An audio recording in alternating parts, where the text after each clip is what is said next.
Hello, I'm Laura McHarrie at The Hidden Edge with another tea break tip on how to use business models and tools to help you manage your growing business. Today, we're looking at Kolb's experiential learning cycle and how it can help business owner managers support continual professional development. David Kolb's theory is typically represented by a four-stage learning cycle in which the learner touches all the bases. Learning is more effective when we progress through those cycle of four stages, having an experience followed by reflection on that experience, which leads to some assumptions and or conclusions, which are then tested in future situations, resulting in new experiences and so on. So let's have a look at the cycle.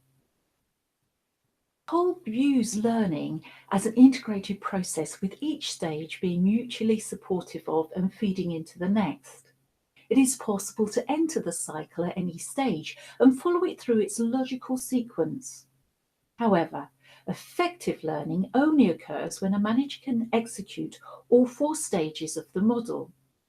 Therefore, no one stage of the cycle is effective as a learning procedure on its own. First of all, looking at concrete experience.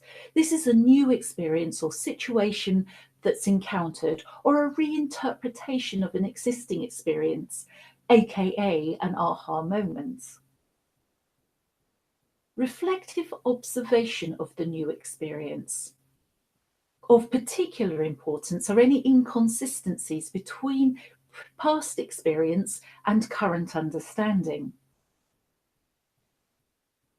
Abstract conceptualization. Reflection gives rise to a new idea or a modification of an existing theory. Active experimentation. The learner applies them pragmatically to the world around them to see what results from it. Whilst effective learning takes place when we experience all four elements in the cycle, individually we have preferred styles. Kolb sets out four distinct learning styles. Various factors influence a person's preferred style, for example, social environment, education experiences, or the basic cognitive structure of the individual. Whatever influences the choice of style, the learning style preference itself is actually the product of two pairs of variables, or two separate choices that we make, which Kolb presents as lines on an axis, each with conflicting modes at either end. The processing continuum, that's how we approach a task, is one, and the perception continuum, our emotional response, how we feel or think about it. Kolb believed that we cannot perform both variables on a single axis at the same time. So we can't think and feel at the same time, and we can't watch and do at the same time. Kolb labelled the four learning styles as diverging, assimilating, converging, and accommodating. Diverging. These people are able to look at things from a different perspective. They are sensitive. They prefer to watch rather than do, tending to gather information and use information to solve problems. They are best at viewing concrete situations from several different viewpoints. They are interested in people. They tend to be imaginative and emotional and tend to be strong in the arts. People with diverging style prefer to work in groups, to listen with an open mind, and to receive personal feedback. The assimilating learning preference involves a concise, logical approach. Ideas and concepts are more important than people. These people require a good explanation rather than a practical opportunity. They excel at understanding wide-ranging information and organising it in a clear, logical format. This learning style is important for effectiveness in information and science careers. In formal learning situations, people with this style prefer reading, lectures, exploring analytical models, and having time to think things through. Converging. People with a converging learning style are best at finding practical uses for ideas and theories. They can solve problems and make decisions by finding solutions to questions and problems. People with a converging learning style are more attracted to technical tasks and problems than social or interpersonal issues, to simulate and to work with practical applications. The accommodating learning style is hands-on and relies on intuition rather than logic. These people use other people's analysis and prefer to take a practical experiential approach. They are attracted to new challenges and experiences and to carrying out plans.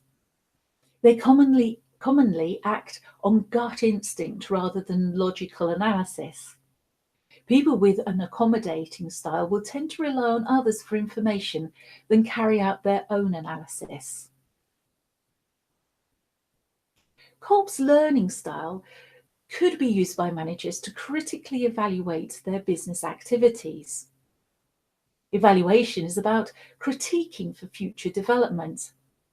Remember that whilst we may have a preferred learning style, we need to develop all of those styles to be most effective. This is a reflective journaling example. It records the experience, drawing out what was sensed, tasted, smelt, heard, saw, and felt in as much detail as you might be able to remember. The aha moment. The reflective thinking is where you think about what was, what it might mean, viewing the experience from different perspectives and following a different.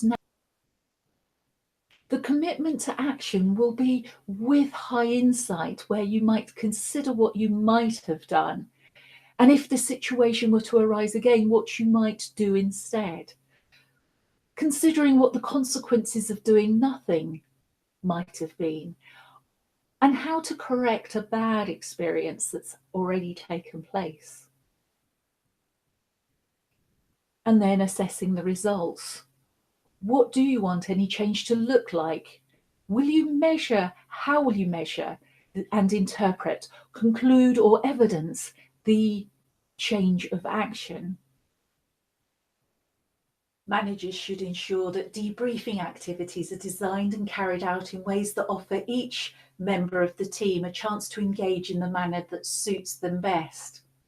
Also, individuals can be helped to learn more effectively by the identification of their lesser preferred learning style and strengthening those through the application of the experiential learning cycle. Have a go. Download the templates from the Hidden Edge website, and whilst you're there, share your stories of what's worked well for you too. Until next tea break time, enjoy the rest of this one.